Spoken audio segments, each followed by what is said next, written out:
Hola, mi nombre es Andrea Chavarri del Global Landscapes Forum y estamos el día de hoy con Sergio López, director de Manejo Sustentable del Fondo Mexicano para la Conservación de la Naturaleza. Sergio, buenas tardes, muchas gracias. Hola, gracias. Bueno, empecemos. México es el 7º productor mundial de carne de vacuno, pero con ello se han presentado varios retos en temas de sostenibilidad. Por ejemplo, emisiones de gases del efecto invernadero, deforestación, degradación de suelos y contaminación de los ríos. ¿Podrías comentarnos un poco acerca del sector ganadero en México y algunos de los desafíos a los que se encuentran? Sí, muchas gracias por la pregunta. ¿Me recuerdas tu nombre? Andrea. Andrea. Solo comentar muy brevemente que efectivamente la producción ganadera en México es muy importante. Sin embargo, como ya lo mencionas, se ha realizado con un manejo no planeado del todo. Entonces ha tenido pues, varias consecuencias, dentro de ellas las que ya mencionas de la degradación de suelos.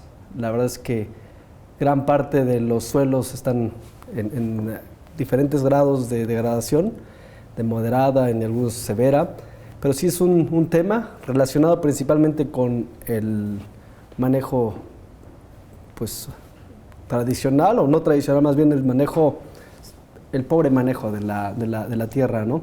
Entonces esto pues ha traído esos problemas que indicas, pero además yo creo que el más preocupante y el que está causando esta necesidad de cambio es el relacionado también con la pérdida de la productividad de la tierra.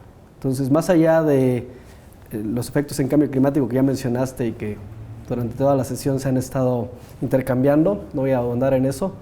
Creo que algo importante a resaltar es que con toda esta degradación y este manejo inapropiado de la tierra, se ha venido asociando o se ha venido trayendo un fenómeno de pérdida de productividad, de pérdida de suelos. Yo creo que es muy importante poner el tema del suelo al centro como piso común y en ese sentido pues se ha visto afectado mucho los bolsillos de los productores y principalmente los más vulnerables y ha exacerbado pues muchas problemáticas, ¿no? Muchas problemáticas cuando los ranchos dejan de ser productivos, cuando la gente pues se ven problemas y a veces hasta tiene que emigrar, ¿no? Porque sus negocios ya no son sostenibles.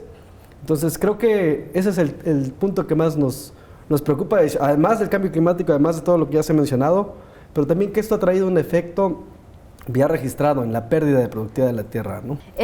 ¿Y cómo se ha planteado que el Fondo Mexicano para la Conservación de la Naturaleza, o FMCN, y junto con el Instituto Nacional de Ecología y Cambio Climático, el INEC, ¿cómo se ha planteado que ambas organizaciones enfrenten estos retos con el apoyo del programa FOLUR? Pues yo creo que FOLUR y en general el GEF brinda una plataforma importante para buscar mecanismos que nos permitan acelerar. Yo creo que algo que pues, hemos resaltado durante el evento es que urge acelerar estos procesos. Entonces, el INEC nos ha facilitado mucho, por ejemplo, el trabajo con las instituciones. El proyecto FOLUR tiene base o tiene un comité coordinador donde participan 9 instituciones federales. Entonces, desde el diseño de las convocatorias, desde el propio diseño del proyecto ha estado involucrado el comité coordinador y ya en la implementación también. Entonces, algo que se ha buscado mucho es aprovechar el programa de FOLUR para acelerar a través de estos ejemplos o evidenciar a través de estos ejemplos rutas que nos permitan innovar y encontrar caminos más apropiados. Voy a poner 2 ejemplos muy claros.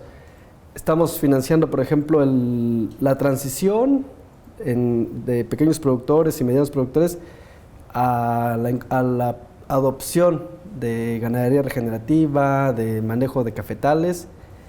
Y esto va asociado con el segundo ejemplo, que es que a la vez lanzamos la convocatoria para el componente 2 del proyecto, que busca cómo acompañar a estos productores, pero desde el lado productivo, a través de diseñar planes de negocios y buscar innovar, no con las empresas grandes, sino con las empresas que están más abajo en la pirámide, pero que involucran a muchos productores pequeños y medianos, ¿cuáles tienen números? ¿Cuáles de estos que tienen, y los que no tienen números, pues hay que acompañarlos para que empiecen a entrarle al tema de las finanzas de sus pequeños negocios? Y los que ya tienen números, ¿cómo está su estatus, ¿no? ¿Cómo es su negocio de saludable? ¿Cuáles podrían escalar? ¿Cuáles podrían...? Creo que esa ha sido una tarea bien importante. Entonces, a través del Fondo Mexicano y del INEC y del proyecto, se está buscando ir al frente de esas innovaciones. ¿Y cuáles son los principales desafíos que se prevén al desarrollar sistemas de manejo integral de paisajes y al promover prácticas de sostenibilidad en el sector agrícola y ganadero? Yo creo que los principales desafíos es que las escalas, y a lo que voy es un poco el que no existen muchos estos mecanismos, y voy a decirlo así como una opinión muy personal. Creo que el sector privado siempre busca, por ejemplo, volumen y ciertas condiciones, y por otro lado los productores pequeños no tienen ni siquiera los números, ¿no? Entonces creo que sí es como el desafío es encontrar cómo unes esos puentes, cómo haces un puente para buscar un lenguaje común o alternativas que puedan ser escalables. Entonces, creo que el principal desafío, además del que ya mencioné, es cómo aceleramos, cómo encontramos esas rutas, cómo rompemos las inercias que existen a veces, porque es muy difícil cambiar, yo creo, o convencer a un productor de implementar nuevas prácticas, pero también es muy difícil convencer al sector privado de tomar mayores riesgos en la implementación o el financiamiento de estas prácticas. Entonces yo creo que implica, o el mayor desafío es romper y mostrar que existen las condiciones para escalar. Entonces, sí, creo que es más como romper con las inercias y con las prácticas que queremos cambiar. Claro. Ahora, cambiando un poco de tema, el programa FOLUR tiene un enfoque en cuencas hidrográficas en México. ¿Por qué son importantes y qué desafíos específicos presentan? Sí, pues mira, nada más quisiera como comentar por qué nuestro proyecto Conecta tiene el enfoque en cuencas. El proyecto Conecta es el hijo de un proyecto anterior, GEF, y hereda mucho de sus características del proyecto C6, que era enfocado en cuencas costeras prioritarias que tienen alta vulnerabilidad al cambio climático, y fue un proyecto muy exitoso que desarrolló, pues dentro de varias cosas, mecanismos como los planes de acción para el manejo de cuencas, desarrolló muchas capacidades de estas regiones.